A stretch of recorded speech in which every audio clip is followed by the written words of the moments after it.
wabarakatuh. Kepada yang terhormat Bapak Ibu dosen penguji uji kinerja pada PPG Transformasi Pendidikan Agama Islam tahun 2025. Perkenalkan, nama saya Dwi Ardianisi, mahasiswa PPG PAI periode 4 tahun 2025 di LPTK Universitas Islam Negeri Raden Patah Palembang dengan NIM 25104180605.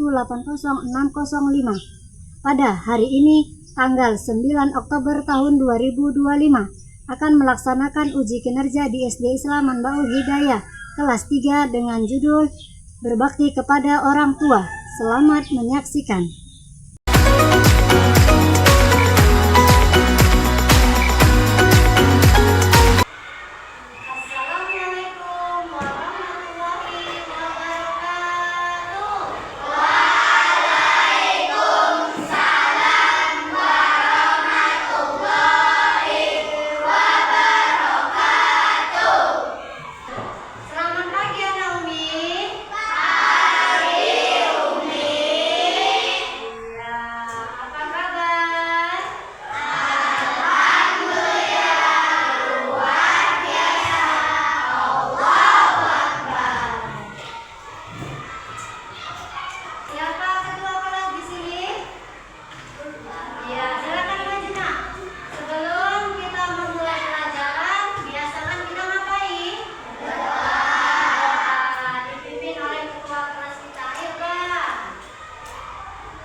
Ya kan? Apa itu tujuan pembelajarannya? Nah, yang pertama di sini, pada pelajaran ini peserta didik diharapkan dapat menjelaskan pengertian dan ciri-ciri berbakti kepada orang tua dengan benar. Nah, jadi anak-anak Umi harus paham, harus bisa memahami apa itu pengertian berbakti kepada orang tua dan seperti apa ciri-ciri kita sebagai anak agar bisa berbakti kepada orang tua. Yang kedua, menyebutkan hikmah berbakti kepada orang tua. Nah, sembari itu nanti kita akan juga akan pelajari apa hikmahnya. Gak mungkin setiap yang kita lakukan tidak ada hikmahnya kan? Pastinya ada. Paham? Nah, di sini kita akan mempelajari tentang berbakti kepada orang tua. Tentang siapa nak? Berbakti kepada orang tua. Kita semua pasti punya orang tua kan? Kalau tidak ada orang tua kita tidak akan terlahir. Oke, perhatikan. Silakan baik-baik ya. Pada kesempatan kali ini, saya akan memaparkan sebuah video pembelajaran yang berjudul Berbakti kepada Kedua Orang Tua. Baik, selamat menyaksikan. Yang pertama, kewajiban berbakti kepada kedua orang tua. Kedua orang tua kita begitu menyayangi kita sejak kita masih berada dalam kandungan. Ibu yang sangat hebat mengandung kita selama 9 bulan dengan tulus tanpa merasa terbebani. Ayah yang selalu semangat mencari nafkah walau harus berjujuran keringat demi keluarga yang ia sayangi. Itu semua mereka lakukan untuk membesarkan kita, ingin melihat kita bahagia dengan harapan putra-putrinya bisa menjadi anak yang soleh dan solehah. Maka dari itu, kita wajib untuk berbakti kepada mereka. Yang kedua, adab terhadap kedua orang tua. Sebagai seorang anak, kita harus menjaga adab kita. Jangan sekali-kali meminta mereka berkata yang baik. Kita harus menjaga ucapan kita kepada orang tua kita yang telah mengajarkan kita bicara sewaktu kita kecil. Yang ketiga, menjadi anak yang soleh dan solehah. Semua jasa mereka takkan pernah bisa kita balas dengan emas permata. Maka dari itu, marilah kita menjadi anak yang soleh dan solehah yang selalu mendoakan mereka. Karena doa anak yang soleh dan solehah, pahalanya akan terus mengalir, takkan pernah terputus. Semoga keluarga kecil kita yang kita cintai bisa bersama bukan hanya di dunia, tapi sampai di akhirat nanti. Cukup sekian pemaparan materi dari saya. Semoga bisa bermanfaat. Kurang lebihnya mohon maaf. Wassalamualaikum warahmatullahi wabarakatuh. Di sini Umi akan tampilkan video lagi. Siapa yang bisa menjawab apa yang terjadi dalam video tadi? Video tadi menceritakan tentang apa nak? Ya, tentang berbakti kepada orang tua. Nah, apa yang kalian rasakan setelah melihat video tersebut? Senang, sedih? Senang. Bagaimana sikap anak yang berbakti dalam video tersebut? Sikapnya bagus nggak tadi? Bagus. Baik.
mencerminkan akhlak yang mulia.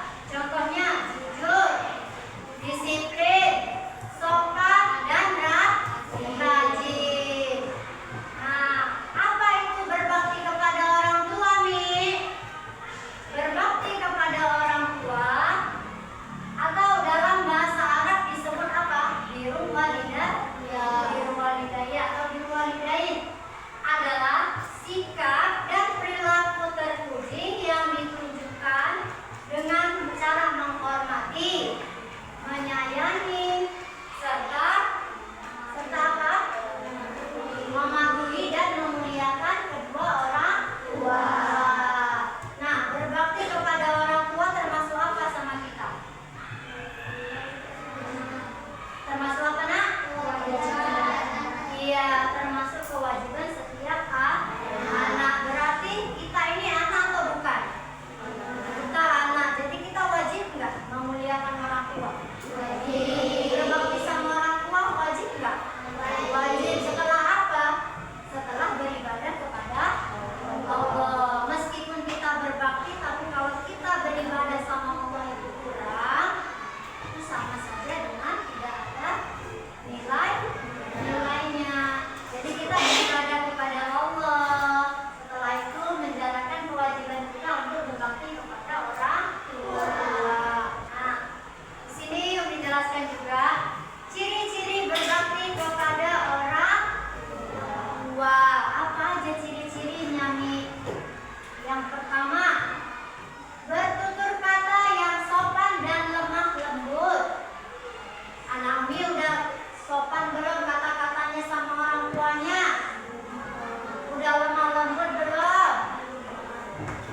Masih ada yang melawan gak ini? Nah, jadi mulai sekarang tanamkan dalam diri kita agar kita berbicara dengan nada yang bagus dan sopan.